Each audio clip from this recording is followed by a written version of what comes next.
Today on the Matt Walsh Show, several more public school teachers have been arrested this month for sexually abusing their students. This is part of a massive, decades-long abuse epidemic that has claimed millions of victims, yet somehow it still isn't treated as a major scandal.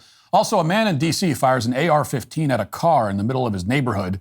He's already back on the street. Hunger strikers at Princeton claim that it's unfair that their hunger strike has made them hungry.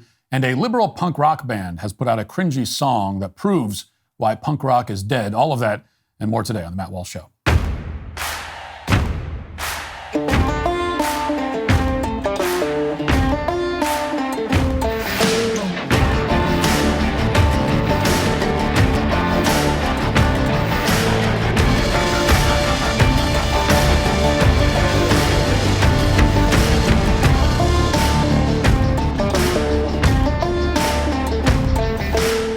Once again, Pure Talk is investing in their customers with their own money and without charging you an extra penny. I'm happy to announce that Pure Talk is now providing international roaming to over 50 countries. As you plan your summer travel this year, make sure your wireless provider has you covered at home and abroad. Pure Talk already puts you on America's most dependable 5G network, but now they're offering coverage in over 50 countries as well. Enjoy the freedom of unlimited talk, text, and ample 5G data for just $20 a month with Pure Talk. This is a deal that's hard to beat, costing you less than half of what you'd pay with other networks. Not only is their customer service team ready to assist you with a seamless switch, but they also have fantastic savings on the latest iPhones and Androids. Ready to make the switch? Well, join my cell phone company, Pure Talk, and start saving today. Visit puretalk.com/Walsh to explore their offers. When you make the switch, you'll enjoy an additional 50% off your first month. Don't miss out on the opportunity to save on wireless at home and abroad. Visit puretalk.com/Walsh. That's puretalk.com/Walsh today. It's always interesting to notice what kind of data the government tracks and what kind of data gets completely ignored. Every couple of years, for example, we get something called a national climate assessment. If the sea level rises by a millimeter off the Oregon coast, you'll know about it. We also receive regular government reports on the number of women who decide to take STEM classes, and also the popularity of non-binary and pansexual gender identities in places like Honduras. They actually track that. What we haven't received, though, for 2 decades, is a comprehensive update from the government on the number of children who are sexually abused in government schools.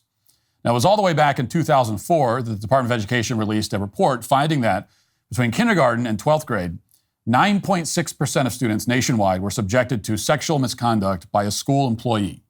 That's 1 in 10 students, totaling more than 5 million child victims in the system at any given time.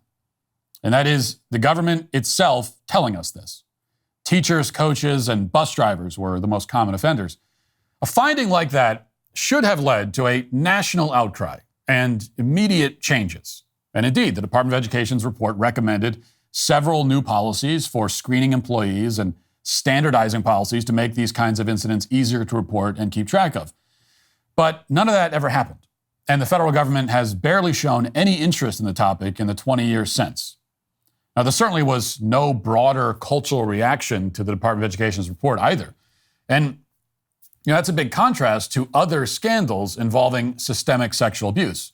A decade ago, a popular film called Spotlight dramatized the work of investigative journalists at the Boston Globe. The journalists discovered a cover-up of child sexual abuse in the Catholic Church, and they won a Pulitzer for their reporting, back when winning a Pulitzer actually meant something.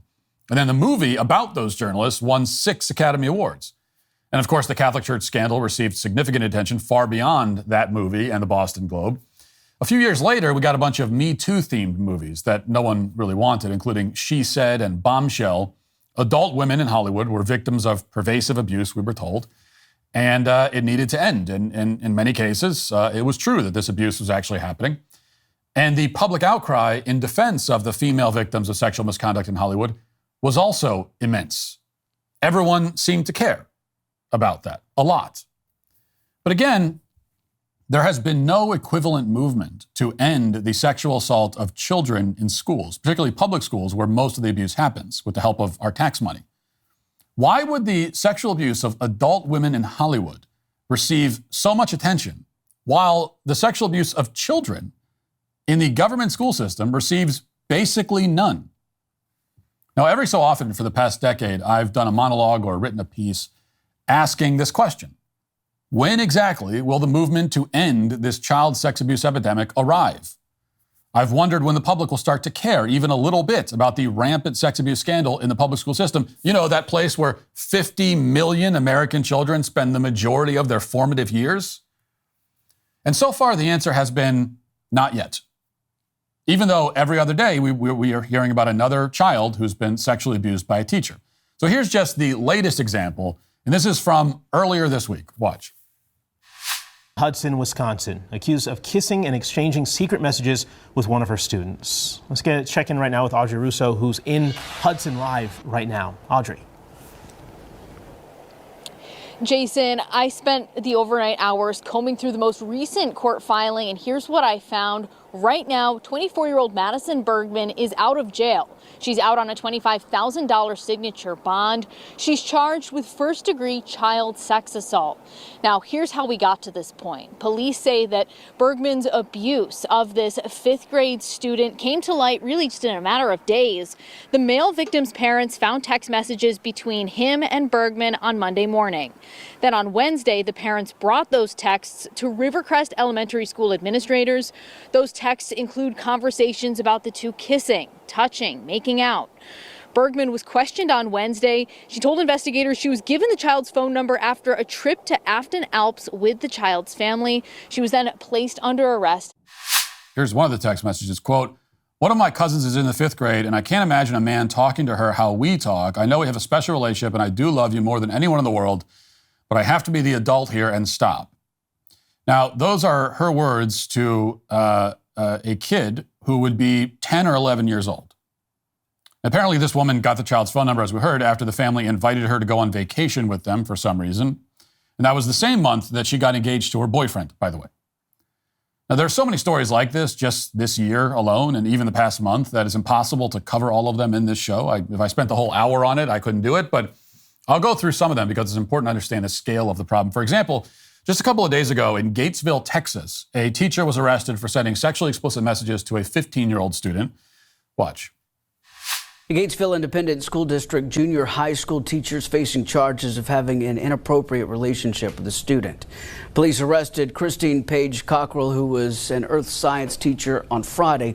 A statement was issued by Gatesville ISD, stated that on April 11th, the district was informed that a student claimed he received what was termed a, quote, inappropriate online communication from a teacher.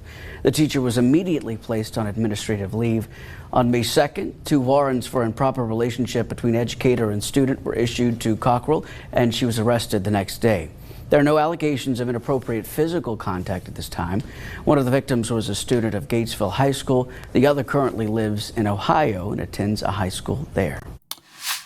So this is an 8th grade teacher who, by the way, appears to be old enough to be somebody's grandmother, who was allegedly propositioning children for sex using Instagram direct messages and asking them to send her pictures of their genitals. She also sent nude pictures of herself.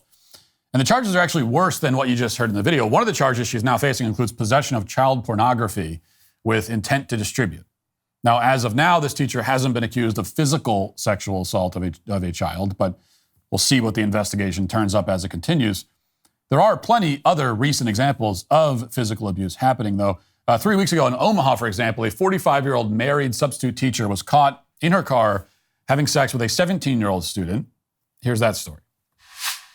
Crime Tracker tonight. A substitute teacher in Omaha is behind bars after police say they caught her in a car without clothes on with a teenager. Douglas County Sheriff's deputies say they found a car parked on a dead-end road just before 3 a.m. in Elkhorn. When deputies arrived, they found 2 people in the back seat. One of them attempted to drive off but crashed into a tree. After the crash, authorities say they found a teen an hour later in a nearby neighborhood, wearing only underwear and a t-shirt. Back at the scene, police identified the other occupant of the car as Erin Ward. Police say Ward told them she had sex with the teen. Omaha Public School employee ID cards were also reportedly found in Ward's vehicle. She was charged with felony sexual abuse by a school employee.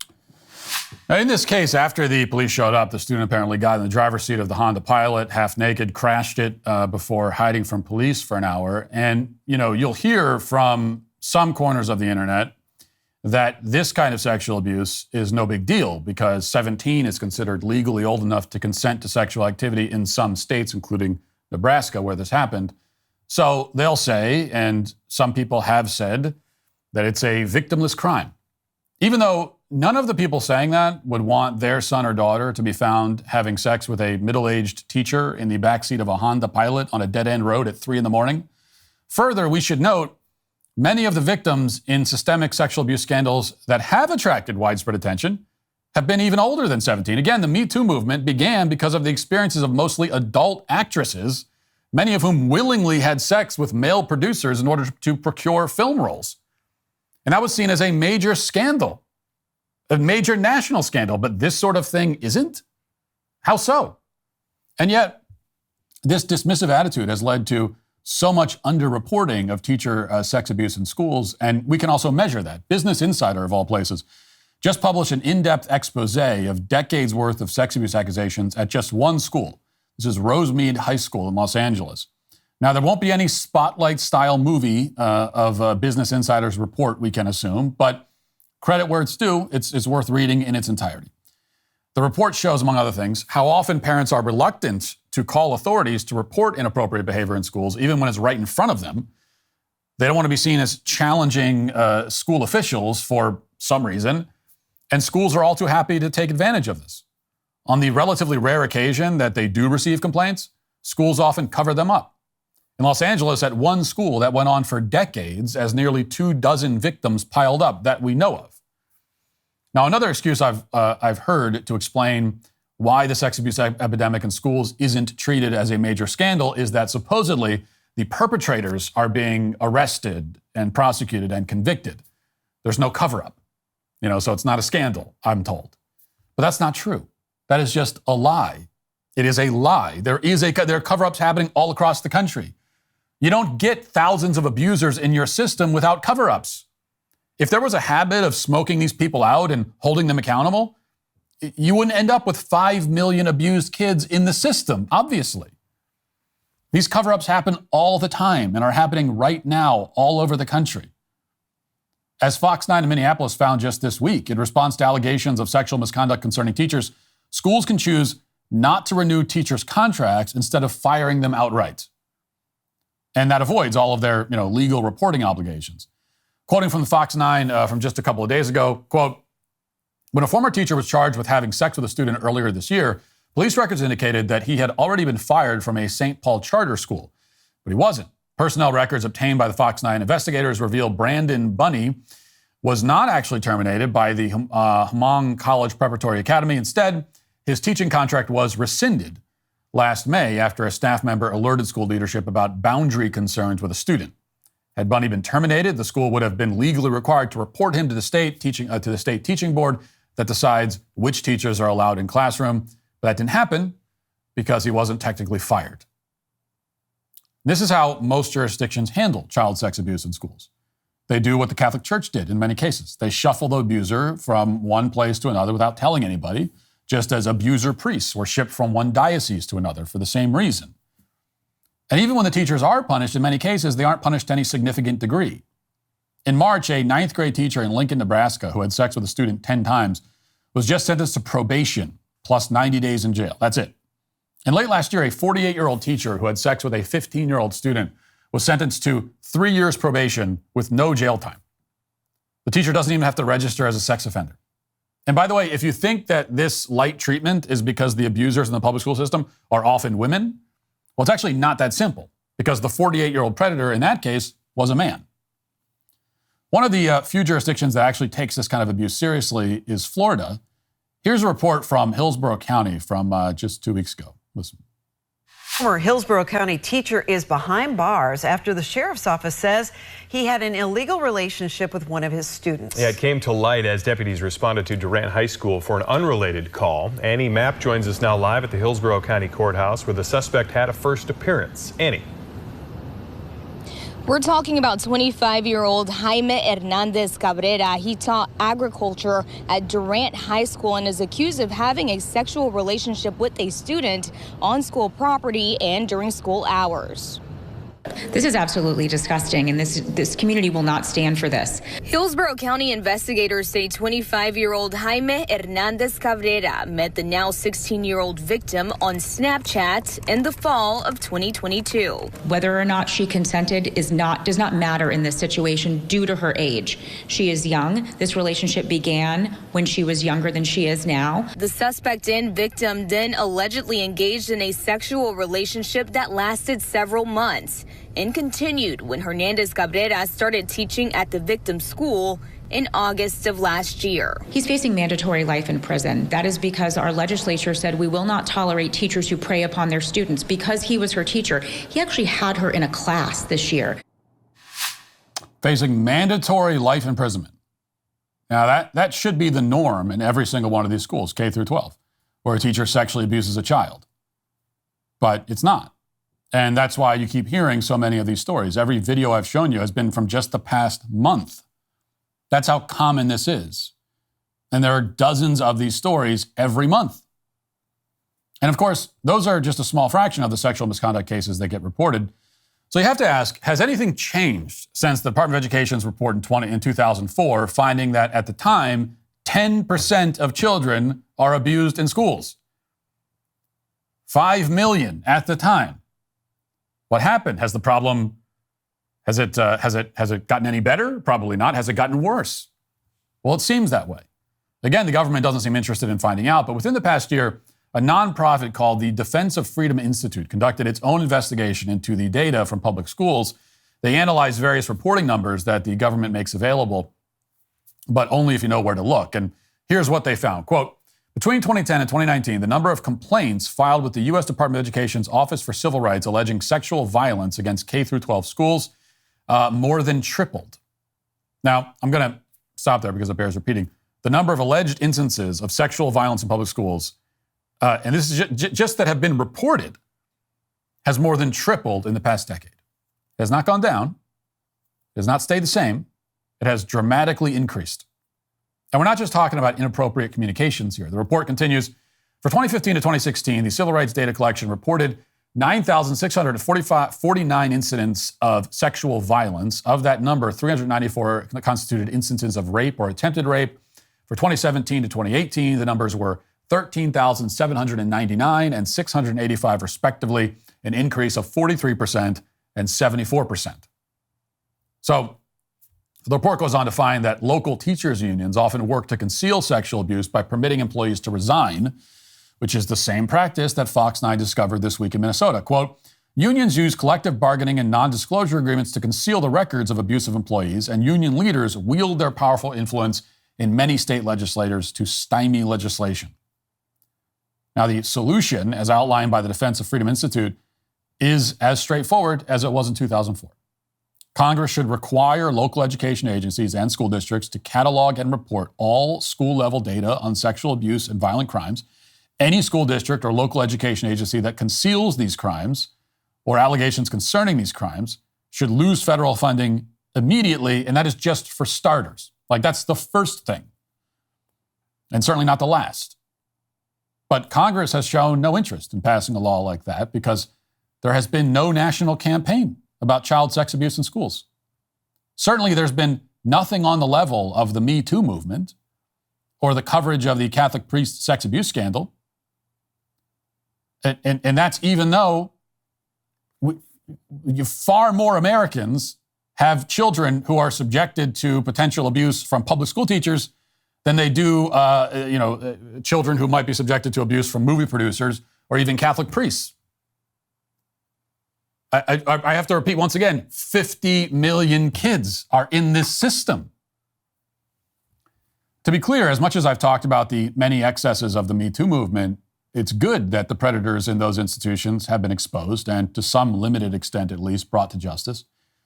But it just boggles my mind that widespread sexual predation in the public school system, a system millions of parents entrust their children to, has not attracted even a fraction of the interest or the outrage.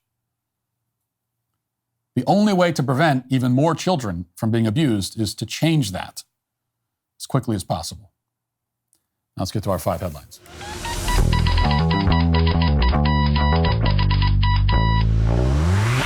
When you're running a business, time is money. That's why I'm so excited to introduce you to Ramp. If you're a finance professional looking for a better way to maximize productivity and cut wasteful spending, then Ramp could be for you. Ramp is a corporate card and spend management software designed to help you save time and put money back in your pocket. With Ramp, you can issue cards to every employee with limits and restrictions. You can also stop wasting time at the end of every month by automating your expense reporting. Ramp's accounting software automatically collects receipts and categorizes your expenses in real time, so you don't have to. You'll never have to chase down a receipt again, and your employees will no longer spend hours submitting expense reports. The time you save each month on employee expenses will allow you to close your books 8 times faster. Ramp is so easy to use. Get started in less than 15 minutes, whether you have 5 employees or 5,000. And now get $250 when you join Ramp. Just go to ramp.com/Walsh, ramp.com/Walsh.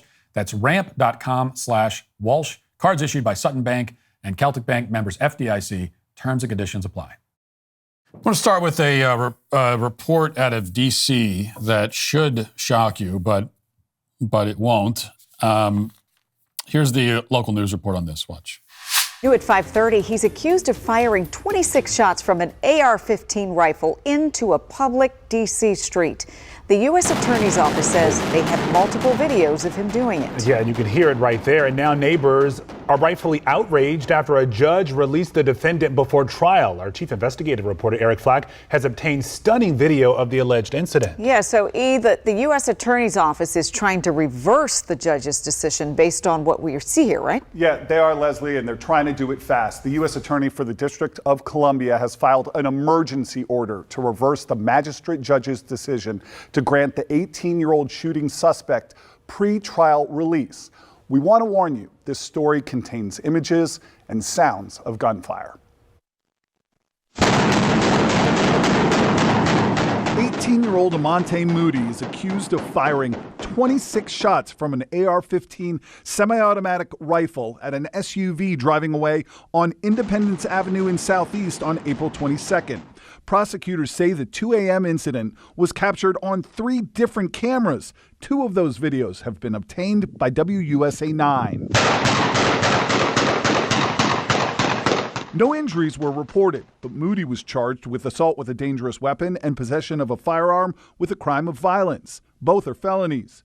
Moody was initially detained after his arrest, but in a hearing last week, Magistrate Judge Lloyd Nolan granted a public defender's motion for pretrial release, placing Moody on round-the-clock home detention in Maryland with GPS monitoring and a stay-away order from occupants in the car. Monday, the U.S. Attorney's Office asked for an emergency hearing to revoke Moody's pretrial release, claiming in court documents, home confinement and GPS monitoring cannot reasonably assure the community's safety because pretrial services, which is supposed to keep tabs on Moody, only works during, quote, normal business hours. Prosecutors also say that despite defense attorney arguments which emphasize Moody's family support system and lack of criminal history, prosecutors say none of that stopped Moody from allegedly emptying that AR-15. Yeah, the family, I'm sure there's a great family support system. That's why you've got this guy out in the middle of the street firing an AR-15. That's a real good indication that there's a family support system. And this isn't really the point, but well, it sort of is. It's part of the point that the stupidity of these criminals is just staggering. We hear in the report that he hid the weapon after doing this, which means that he was trying to get away with it. Like he wanted to get away with it. He thought he would. So he stashed it. Yet he's in the middle of the street with multiple cameras all around and houses everywhere, and so therefore plenty of witnesses, and he's just firing a rifle. And yet he imagines that he can run, and he's right outside of his own house, and he walks back into the house, and there's a camera right there watching him go. So this is a very, very stupid person. And more importantly, he has no conscience. Like by sheer luck, it just so happens that he didn't kill anybody. But obviously, you shoot an AR-15 in the middle of the street in a crowded neighborhood, you could easily kill someone. It's shocking that he didn't. And you could kill anyone. A bullet could go through a window, and you could hit a child sleeping in bed. I mean, so the shooter, Amante Moody, obviously didn't care if he killed anyone. no concern for anyone else, no concern for anyone else's life, total disregard for human life.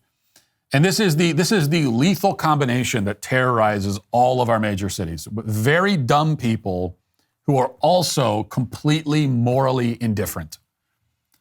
In a lot of ways, it's the worst of all worlds. Okay, at least on a collective level, it is the worst. It's the worst combination collectively. For a community, it's the worst combination. Very, very stupid, very evil together. And then you've got lots of people with that combination. Now, because you might think, well, when you're that indifferent to human life and that evil, I guess it's better. It's like better for everyone else if you're stupid. You might think that a smart sociopath would be more dangerous. And a smart sociopath would be more dangerous if you are the specific target. Like if there's someone out there who wants to kill you and they're a sociopath, it would be better for you if they're a very dumb person like this guy rather than a smart one. But on a collective level, like if I had to choose, I'd rather live in a neighborhood with a smart sociopath than a dumb one, because dumb ones do stuff like this. Although I'd prefer neither. That would be my preference. And if there's a sociopath who already essentially has 26 counts of attempted murder, which is what that was. I mean, each bullet you fire into a neighborhood is attempted murder. That's the way it should be charged. And obviously, as someone who does that shouldn't be in anybody's neighborhood at all anymore. But the judge decided otherwise. Why did the judge decide that? What possible reason could there be? Like, we know what the risk is if you don't remand this guy to custody and keep him in jail. We know what the risk is. The risk is that he'll kill somebody. What's the risk of putting him in jail? Like, what's the compelling opposing interest here that would make the judge say, you know what, it's worth risking the lives of innocent people because of this? What is this?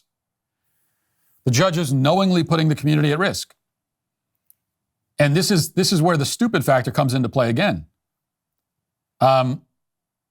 Would the shooter, Moody, would he go out into the street and randomly empty another magazine? Would he commit another flagrant act of potentially lethal violence? Would he do that? I mean, he'd only be adding more prison time. It would be an insane thing for him to do.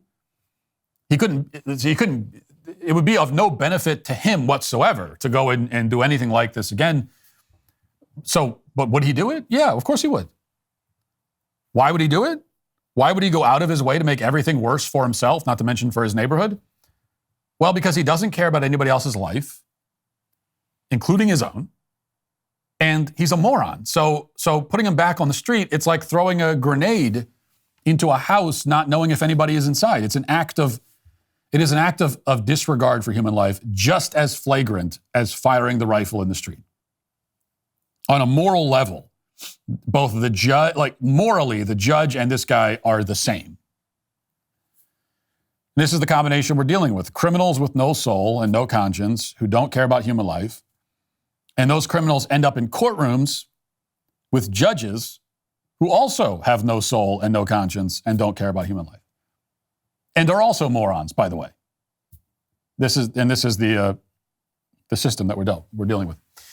Okay, let's travel up north from D.C. to the state of Vermont, where forgivable, quote unquote, forgivable home loans are being offered to certain people, but only if you're, of course, not white. Listen. Housing Trust is expanding a program to help BIPOC Vermonters become homeowners. It's called the Homeownership Down Payment Program, which provides a $25,000 forgivable loan to buyers who are Black, Indigenous, or people of color who are buying a permanently affordable home through the Champlain Housing Trust or its partner agencies across the state. Homeowner Marnie Avila says without this program, she would never have bought a home. Buy a house in the U.S. is super stressful and also very challenging, and financially it was just impossible for us. So they did provide a lot of financial support. We definitely knew that we wanted to stay in Vermont and we wanted to move to Burlington. So this is our American dream. The expansion was made possible in part through a donation of $1 million given by philanthropist Mackenzie Scott. So when have we had enough of this is my question. This is obviously illegal. Obviously. Just like the programs we talked about yesterday, New York City granting contracts only to businesses that are owned by minorities. All of these kinds of programs, and they're all over the country. They're in every state. They're everywhere. All of them are blatantly illegal. You cannot exclude people from receiving a loan because of their race. You cannot do that. It's clearly illegal. Obviously. This is as direct and explicit as racial discrimination gets. You are openly saying, here's a loan. The only people who can't get this loan are whites. Of course that's not legal. You can't do that. Needless to say, any program that tried to give loans only to white people would be shut down and sued out of existence immediately. We all know that. There's no chance. There's no chance it would survive any kind of legal challenge. But this is allowed to happen in large part because the victims of this discrimination aren't suing. None of these racial discrimination programs would hold up in court, even in our court system, as corrupt and stupid and infected with activist judges as it may be. It still would not hold up. It can't. There's just no defense of it. You can't defend it. The whole thing comes crashing down once the white victims of this racist discrimination start suing. And we are seeing a little bit of that. We're starting to see here and there the victims of this discrimination sue. And guess what? When they sue, they win. Because of course they win. This is obvious racial discrimination. You can't do it. But it's not happening nearly enough. Like someone needs to step up to the plate on these kinds of things. I can't sue for this. I don't live in Vermont. I wouldn't count as a victim of this discrimination. So the victims need to speak up for themselves. And the problem is that, like, why aren't there lawsuits all over? Why aren't there thousands of lawsuits over this? Given how easy it is to win, I mean, you think there's all the incentive in the world to sue over this kind of thing. You're definitely going to win. You stand to win some money off of it also. Maybe not that much or maybe a lot, depending on the situation, but it's all the incentive in the world to sue. It's not happening that often. Why is that? And I think it's that white people in this country have been so brainwashed and so beaten down by years and years of anti-white discrimination. The guilt is so deeply embedded into their psyches that many of them honestly believe that they deserve to be discriminated against. Because, again, everyone knows it's discrimination. Everyone knows it's racial discrimination. It's unconstitutional. It's illegal. It's not even close to legal to do this. You cannot do this. But and everyone knows that. Everyone involved knows it. Everyone in the country knows it. We all know it. This is like we're all walking around. This is one of the many fictions that we all just sort of walk around with, and many people tolerate, even though we all know that it's total nonsense. But the people who are proponents of this kind of discrimination, they will say, especially the non-white proponents, their argument basically is, well, yeah, it's discrimination, but you deserve it. You deserve it. It's what you get. You have it coming. Now, needless to say, that argument, that's not a legal argument. That doesn't hold up in court. That's not a constitutional argument, okay?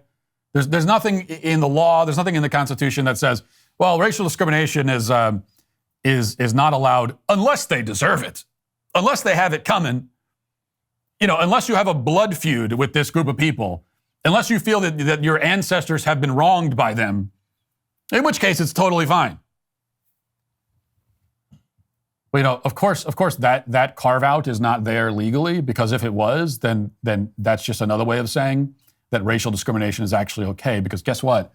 All racial discrimination, or most of it historically, has been justified on those grounds, basically. That's all racial discrimination that it has existed everywhere in the world, including in this country historically, is always justified that way by saying, well, normally I wouldn't do this to somebody, but these people deserve it. So you've got the non-white proponents, and whose argument is that they deserve it. And then you've got all the white people who go along with it because they have come to believe that. They have come to believe that, that they actually do deserve it. I think we kind of assume that white people put up with this because they're afraid of speaking out. They're afraid of filing the lawsuits. They're afraid of being labeled racist. And, that's part of it. That is a factor, I'm sure. But the far more disturbing fact is that many white people endure the discrimination because they honestly believe that they deserve it. The anti-white propaganda has metastasized in their minds, and they now have a terminal case of white guilt. And they don't speak up against it, and they tolerate it because they think, well, I deserve this. I'm white. I have it coming. It's what they think, especially in a state like Vermont. It's like every white person there. It's no surprise that in Vermont no one is suing because all the white people there. So, well, of course, I'm white. I'm evil. Of course, I deserve this. That is how just deeply embedded the anti-white propaganda and discrimination is in our society. Okay, we just talked about the Princeton hunger strikers yesterday, and I really hadn't planned on giving these people any more attention, but I can't not play this clip. I can't not play it. So here it is, watch.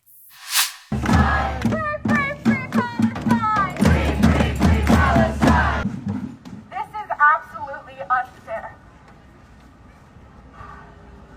My peers and I, we are starving. We are physically exhausted. I am quite literally shaking right now, as you can see. We are both cold and hot at the same time. We are all immunocompromised. And based on the university's meeting yesterday with some of our bargaining team, they would love to continue physically weakening us because they can't stand to say no to unjust murder.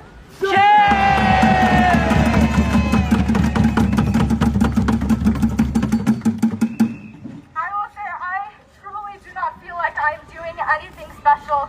This is my choice, and I would not spend my birthday doing anything other than being here and standing in solidarity with you all and standing in solidarity with our siblings and innocent people in Gaza.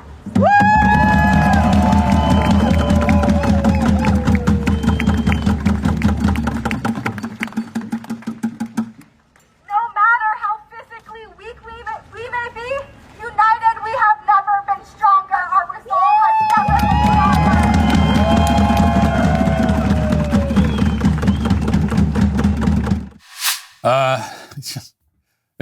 This is absolutely unfair. I'm being punched in the head right now. I have a headache. My head is throbbing. This is unfair. This is absolute. What is happening? The fist that is attached to my own arm, which is attached to my body, is slamming into my head, and this is unfair. This is completely unfair. I blame everyone but myself for this. It's basically what they're doing. It is unfair. They are refusing to eat, and therefore they are hungry. It is unfair that they should have to endure the inevitable physical consequences of the thing that they are intentionally doing to themselves. When actually, of course, not only is that not unfair, it's actually the most fair thing in the world. The most fair thing I've ever heard of is that someone goes on a hunger strike and now they're hungry. I can't think of anything more fair than that. You have done a thing, and then it's a result that is so obvious that it's in the name of the thing you're doing. It's called a hunger strike. And so you're hungry. This is unfair. I've gone on a hunger strike, and now I'm hungry. It's the level of entitlement is so psychotic at this point that it's hard to even understand what they're saying. Like, what do you want anyone to do about it? Eat some food. No one eats the food all around you. Eat. What do you want us to do? Do you want the university to tackle you to the ground and force feed you? Is that what do you want that? You want them to like shoot you with tranquilizer darts? And just put you on a feeding tube while you're unconscious? I mean, what do you want them to do? Where we've reached a point of entitlement. It's like there needs to be and I don't like medicalizing everything, as you know, medicalizing the human condition. I'm against it. But you can make an argument for having something, and maybe we could call it entitlement psychosis or something like that, because it's a real psychological phenomenon, and it's very new. It's a new phenomenon where people have such a sense of entitlement that it has actually driven them insane. We have people who are so self-entitled that they have been driven to the point of madness. You know, this is what happens when adults come to honestly believe that nothing is ever their fault, nothing is their responsibility, they are accountable for nothing, they are responsible for nothing, and they deserve whatever they want, whenever they want it, all the time.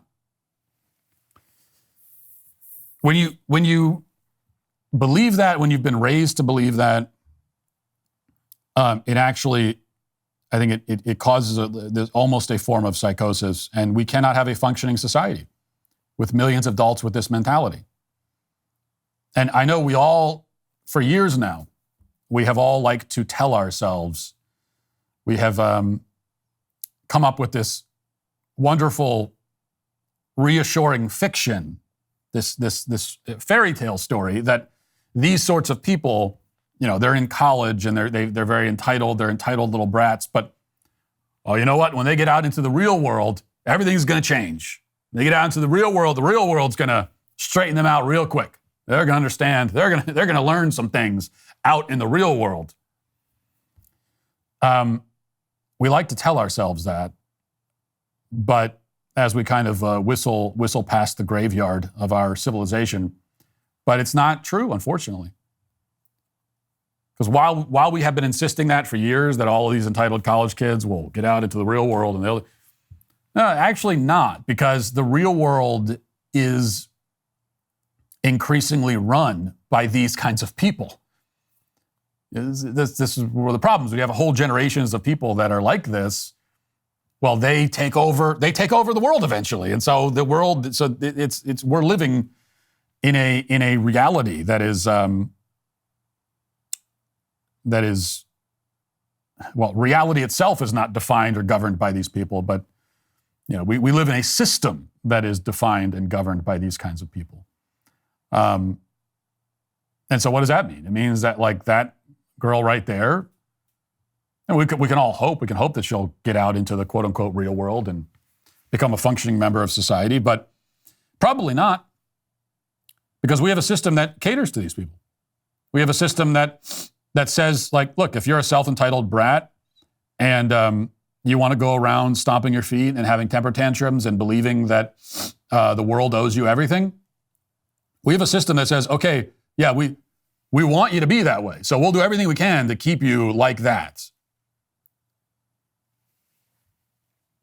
Because the people really running the system, they may not feel, you know, they may not share that delusion, but they're quite happy to have millions of people who operate that way, because those sorts of people are easy to control and easy to manipulate. Let's get to the comment section. If you're a man, it's required that you grow a beard. Hey, we're the Sweet Baby Gang. When I put my robe on for my show, Judged by Matt Walsh, it's not just an official garment. It represents my authority as judge of one of the highest courts in history. It signifies a jurisprudence that will be studied by legal scholars for centuries. Now, you can't wear the robe, but you can wear the merchandise. Judged by Matt Walsh merch is now available at the Daily Wire shop. Get the Judged by Matt Walsh t-shirt and mug. Just imagine how much more justified you will feel being judgmental in a judge shirt and sipping from a judge mug. With this merch, I guarantee you'll feel just as good as I do, or maybe almost as good when I wear the robe. Unfortunately, your judgments won't be nearly as important, but still, Get Judged by Matt Walsh merch at dailywire.com/shop today. So I told you this week about my new favorite show, which is the Australian version of the survival competition, Alone.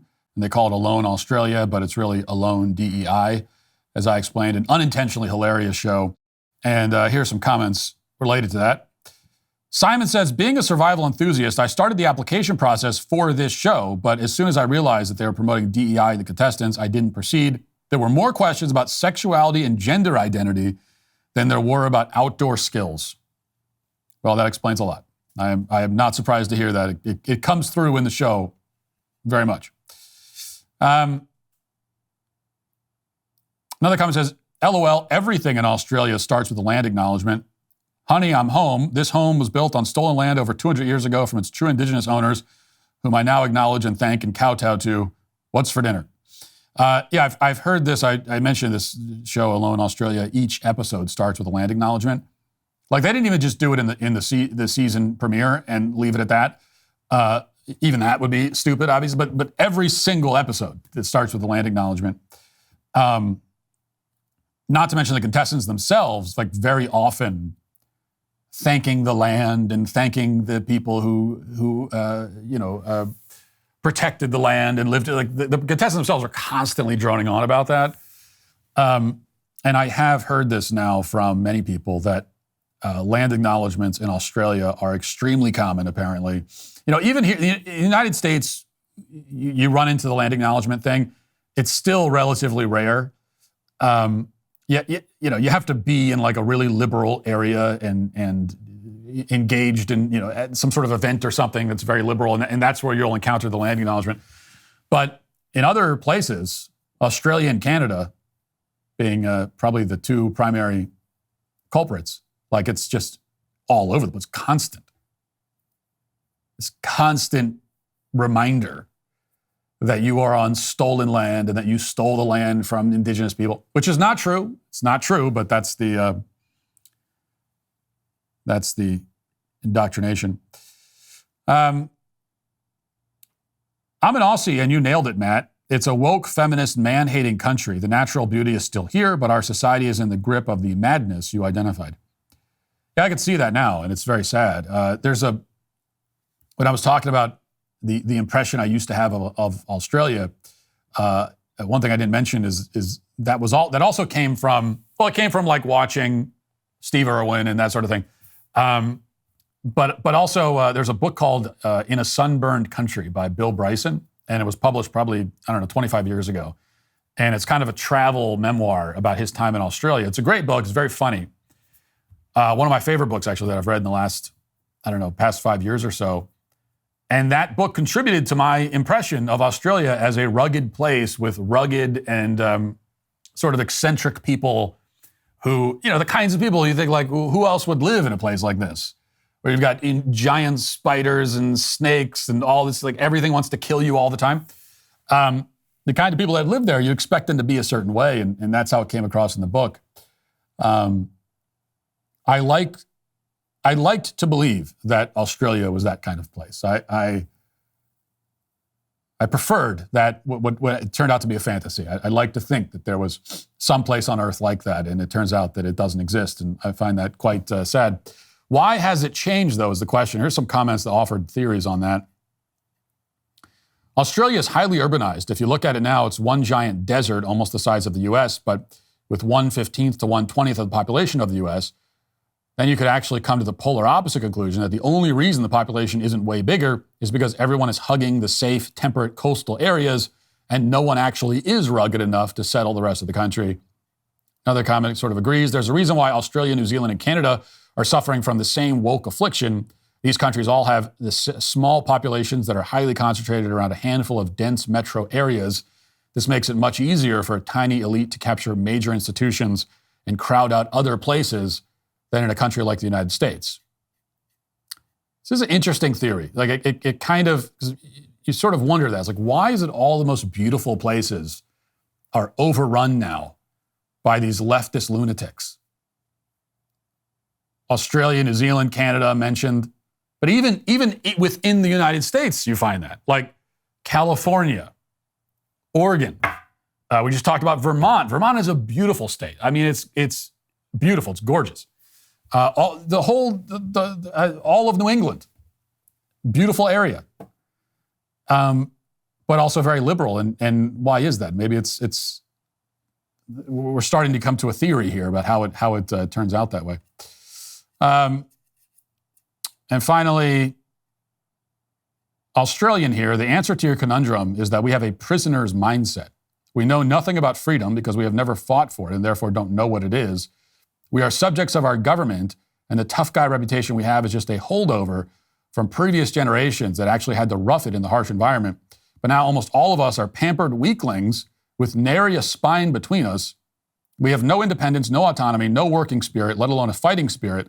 We welcomed our COVID overlords with open arms because we were all too afraid and unable to even conceptualize the self-reliance that made our forefathers hard.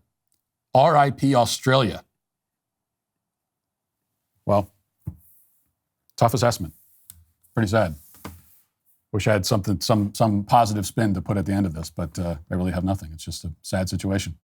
Ladies and gentlemen, the anticipation is finally over. The moment we have all been waiting for is almost upon us. This Sunday, exclusively on Daily Wire Plus, my new show with Adam Carolla, Mr. Burcham, will make its grand premiere. In this show, I have the pleasure of playing Burcham's wife, Wendy. It feels pretty great doing something for the community, right? Now, let me give you a sneak peek into Wendy's character. Wendy is a force to be reckoned with. She's a top-tier real estate agent, a supermom, and a bit more left-leaning than I am. But believe me, it's a necessary balance to Burcham's old-fashioned caveman approach. Check out the trailer for our new series, Mr. Burcham. Yes! Headshot! Dad, my teammates can see your junk. You're welcome, ladies. First day of school means the bet is on. First one of us to get inside. You suck, Mr. Burcham! Ah, Dill got it. Rule number 1, no phones in the wood shop. Fish it out after class. I found some really great school uniform options to avoid misgendering. Ooh, what about their allergies? Maybe those theys could be lactose intolerant. No, we can't say intolerance. We have a zero tolerance policy for mentioning intolerance. When I was a kid, men were men. Now everyone's wrapped up in feelings. Real men stuff feelings down with red meat, cigarettes, and violence. My name is Mr. Wolf. I solve problems. You know what it takes? Balls. Eyeballs. Who's gonna say that? We're too young. Well, actually, I was gonna say you're too fat. Keep my wife's name out of your damn mouth. You and the geriatric Girl Scouts will be passed out in an hour. Pass Mommy the wine. The bottle. Don't make this a prison hug. Richard Burcham. Burcham? Burcham. Mr. Burcham. Hey, Burcham. Burcham. Burcham. Burcham! Watch Mr. Burcham, an all-new animated series from Daily Wire Plus. Let the record show I'm a dick. Premieres May 12th. Watch the series premiere of Mr. Burcham for free, only on Daily Wire Plus. Mark your calendars for this Sunday night, May 12th. You're going to love it.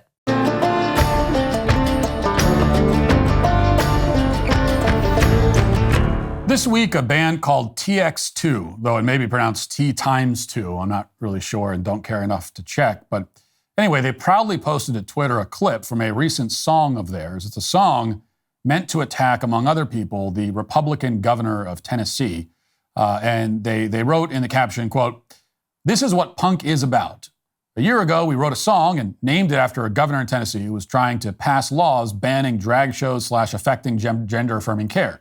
We called out several governors by name to spread awareness. Hashtag punk, hashtag punk rock, hashtag LGBT, hashtag LGBTQ, hashtag drag queen, hashtag drag shows, hashtag rock." Now, you might expect, based on the flagrant overuse of hashtags, that this band is comprised of 64-year-old boomers. Turns out that they aren't that old, although they aren't really all that young either. Before we listen to this clip, let's also take a moment to admire their courage in calling out several governors by name. I mean, it's one thing to call out governors vaguely and generally, but by name? You said the names of Republican governors? Now that is brave. That's bold. That is hashtag courageous, hashtag punk rock, hashtag rock and roll. I mean, it's a pretty dangerous game to call out Republican governors by name, after all. That's like going after the mob. The only difference is that Republicans won't have you beat up or have your family killed or cause you any harm of any kind at all. Not that this song will be worth a response anyway from the governor of Tennessee or anyone else. I'm only going to play the clip because it will be enjoyable to make fun of. And also there is an underlying point to make. But here it is. Watch. Put a bullet in a kid's head, think they got a sickness and they're not dressed up straight. But what happens in the closet doesn't matter if you profit from the flag of the USA. You're too old, you do as you're told. You base your life off a nation scroll. Out there burning witches, filling up the ditches. Tell me, can I still be saved?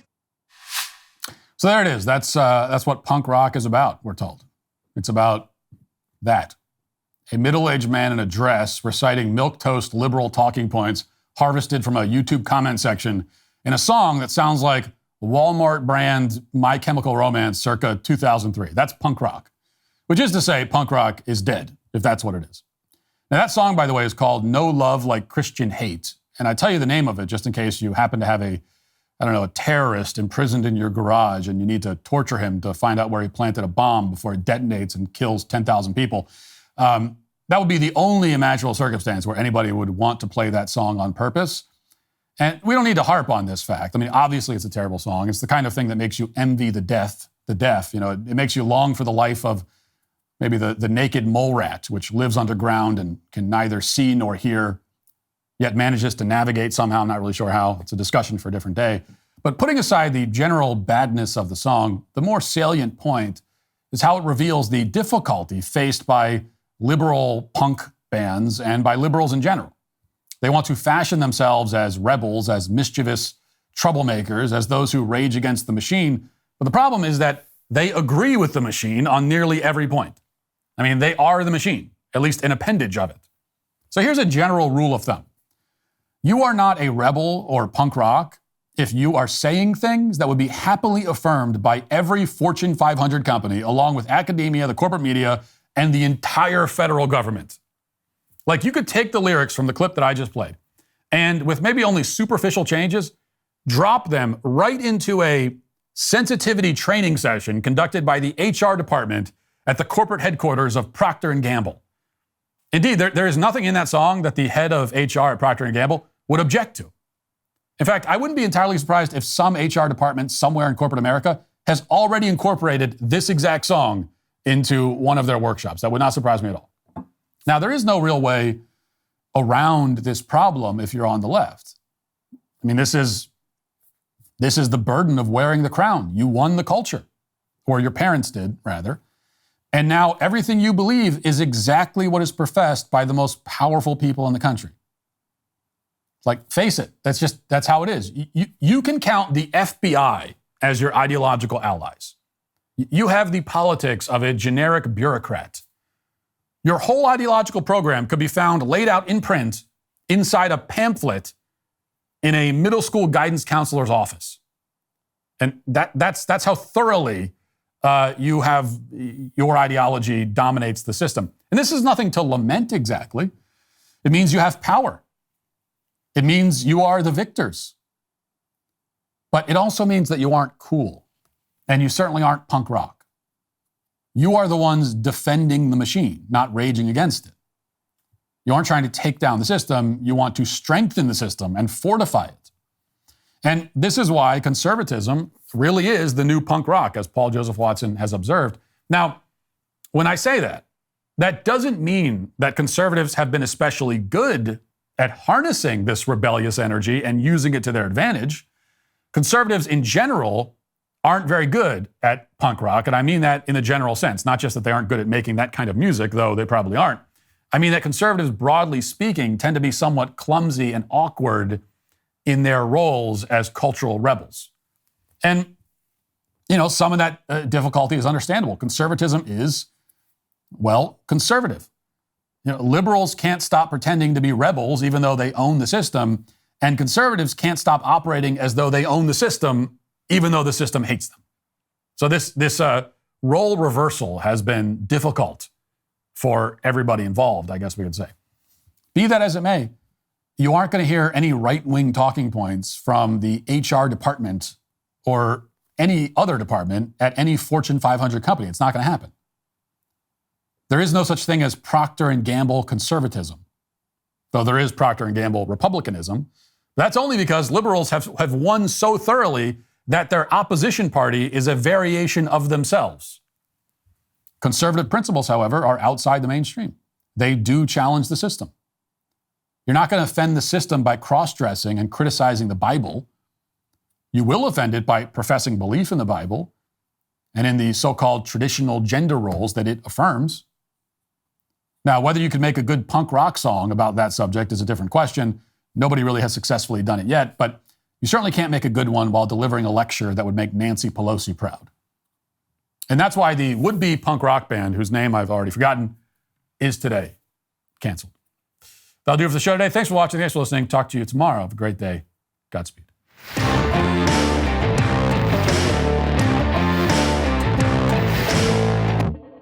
John Bickley here, Daily Wire Editor-in-Chief. Wake up every morning with our show, Morning Wire, where we bring you all the news that you need to know in 15 minutes or less.